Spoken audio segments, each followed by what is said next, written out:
Hello everyone, this is Professor Kuehn.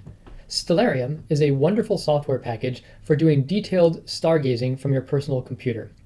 If you're looking for something a bit simpler, then I would highly recommend you take a look at a book by VanDamme and David Harriman called The Stars. If you're taking my laboratory course here at Wisconsin Lutheran College, Physics 105, then you'll be spending some time with the Horizon Globe. This was designed by VanDamme, and it's a very nice model for a geocentric system that gives you a nice sense of the way the stars move through the sky.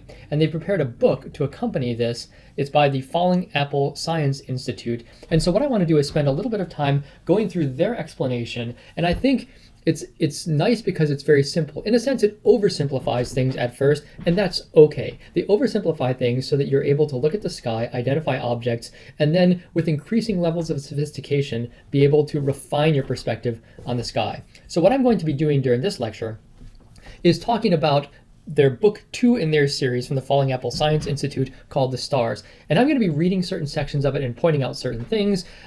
If this is a copyright violation, I'll hear from them. They've been very kind to me in letting me use their material. But Tom, if you don't like this, just call me and I'll take this down from my website. Anyhow, I'll be looking at this book, and how they start out is talking about what are called the 4 guidepost constellations. So if you were to go out stargazing tonight, how could you orient yourself with respect to the night sky? And I think they've done a wonderful job in presenting a simple way for orienting yourself. The fact is, there's something like on a clear night, 2,000 stars that are visible. It's very easy to be overwhelmed when stargazing. I know I've had this experience since I was young. So I really appreciate the way that they're approaching this, and I would highly recommend you taking a look at their book.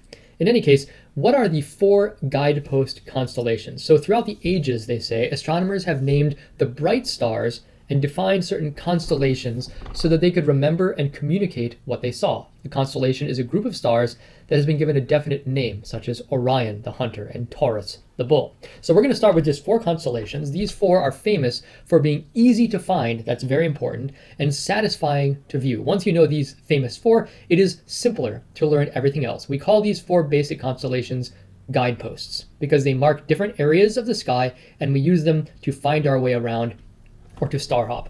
So we need these guideposts so that we know what part of the sky we're looking at, and so our eye has a consistent place to start from when we look up. Orion, the Big Dipper, Cygnus, the swan, and Cassiopeia, the queen, are the natural guideposts for people who live north of the equator, like us here in Wauwatosa, Wisconsin. They occupy strategic locations and they are easy to find, even if viewing conditions are poor. So let's take a look at them one at a time.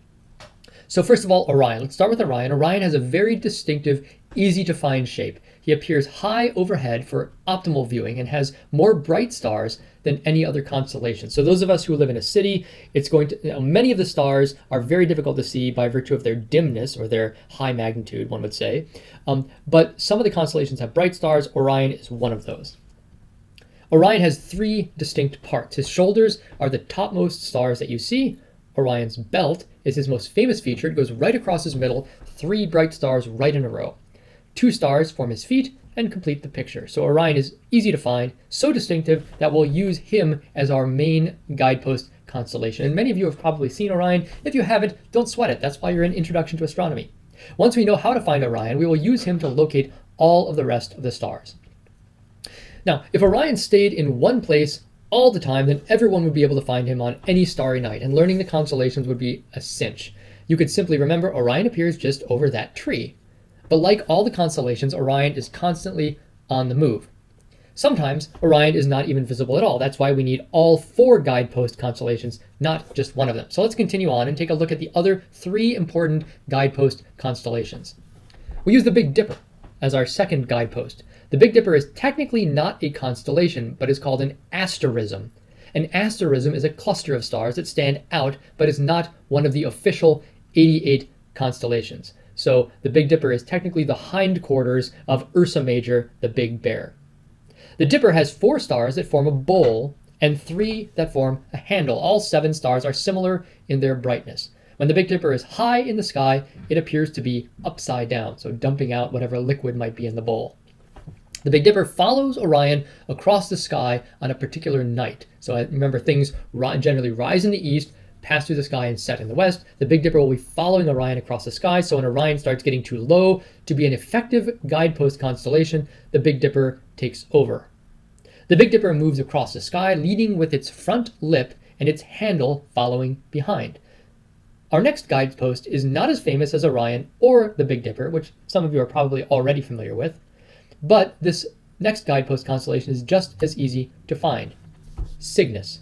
Cygnus is our third guidepost constellation. Cygnus is a T-shaped group of stars that represents a swan. On a dark, clear night, more stars are visible that make it really look like a bird, but for starters, it just looks like a T. The swan's brightest star is in its tail. Cygnus follows the Big Dipper across the sky, taking over as a guidepost as the Big Dipper gets low in the sky. The swan moves sideways as it travels, leading with one wing. Our fourth and final guidepost, Cassiopeia, is also easy to find, but it looks nothing like what it is supposed to represent. Cassiopeia is a queen, but it's kind of a stretch to see a queen or even a person represented by these stars. The best way to describe Cassiopeia is that she looks like the letter M or an upside-down W. Cassiopeia follows the swan. As the swan sets, Cassiopeia becomes our guidepost constellation.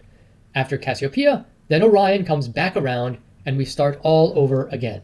If you learn these 4 constellations, then you will always be able to find your way around the sky. So let's see how the 4 guideposts work together to always keep us oriented. Imagine that our 4 guidepost constellations are on a giant wheel in the sky. The wheel is constantly turning, carrying the stars across the sky and making about 1 complete revolution per day. We begin our story with Orion, reigning master of the night sky. Orion travels across the sky like royalty. He contains some of the sky's brightest stars. The Big Dipper, famous in his own right, is jealous of the hunter. So you'll notice that Tom VanDamme, when he wrote this book, he's writing this like stories. And I think this is an excellent approach because it helps you, stories help us remember things. And so he's going to tell a story describing how one constellation follows the other. The Big Dipper, famous in his own right, is jealous of the hunter. The Dipper chases after Orion, attempting to dump its ladle of water onto him. But Orion keeps on the move, and the Dipper can never get close enough to soak him. The swan is a thirsty bird.